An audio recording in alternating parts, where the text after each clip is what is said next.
এই দেখো, এই হচ্ছে সুতোর দুটোর এন্ড জড়ো করে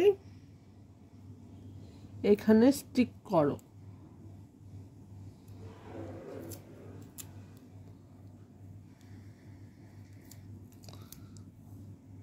ঠিক আছে, আমি সেলোটেপের ভাড়াতে দেখাচ্ছি যাতে তোমার সুবিধা হয়। এইভাবে লাগালে তোমাদের, এবার এই যে এন্ডটা বেরোলো, এটাকে ধরে টুইস্ট করতে থাকো, প্যাঁচাতে থাকো। সিম্পল ভাষাতে হচ্ছে প্যাঁচাতে থাকো।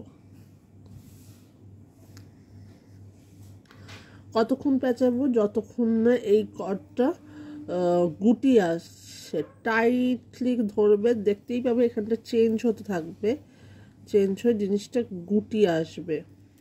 ওই দেখো, এটা ছেড়ে দিল। এমন জায়গায় রাখবে যাতে জিনিসটা না গুটি আসে। আচ্ছা, আমার যেহেতু ছোট আছে, আমি ছোটোভাবেই দেখাচ্ছি। বড় যেহেতু করবে, এক জায়গায় লাগিয়ে কাজটা করো, কাজটা করতে সুবিধা হবে। কেমন? আমি আগে একটা ভিডিও দিয়েছিলাম, সেটা অনেকেই কমেন্ট করেছিলে, যে পার্সোনালি কমেন্ট করেছিলে যে বোঝা যায়নি। আমিও বুঝতে পেরেছিলাম যে ওটা বোঝা যায়নি, তাই আমি আবার তোমাদের রিকোয়েস্ট করেছো বলে আমি আরেকটা দিচ্ছি। জাস্ট দেখে নাও, এই হচ্ছে তোমার কর্ড লাইনটা, এরকম করে তোমার গুটি আসবে। কেমন?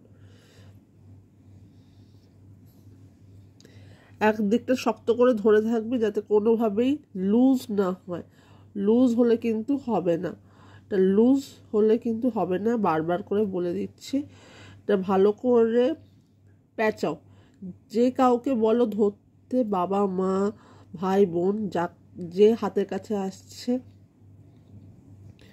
বলো ধরতে, আর তুমি আরেক দিকটা এরকম করে প্যাঁচাও। ঠিক আছে, একদম শক্ত করে প্যাঁচাবে।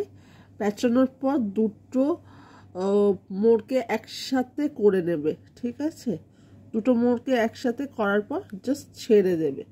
এই দেখো, তোমাদের টুইস্টেড রোপ রেডি। ঠিক আছে, এইভাবে টুইস্টেড রোপটা হয়।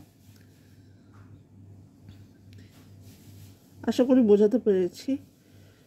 তোমাদের যদি আর কোনো কমেন্ট থাকে আমাকে জানিও। বাই।